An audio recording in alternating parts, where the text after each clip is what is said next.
Целью запрещенной в Таджикистане террористической экстремистской организации бывшей партии Исламского возрождения, руководимой Кабири, является только дестабилизация ситуации в Республике Таджикистан. Возникает вопрос, почему? Потому что у них имеются зарубежные хозяева.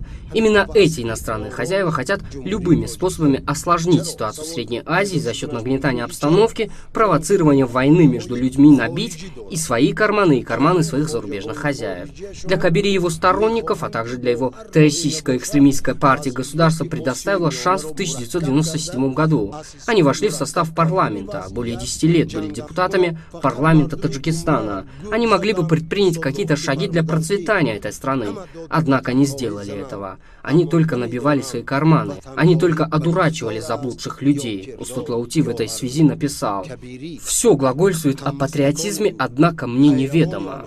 Патриотизм — это только слова и дела, или и то, и другое». Кабири и его единомышленники, последователи при Хосни патриотичны только на словах. Чего они хотят? Почему, находясь за пределами страны, бросают камни? Дорогие жители Таджикистана, прошу вас, не оставляйте свет и не уходите во тьму.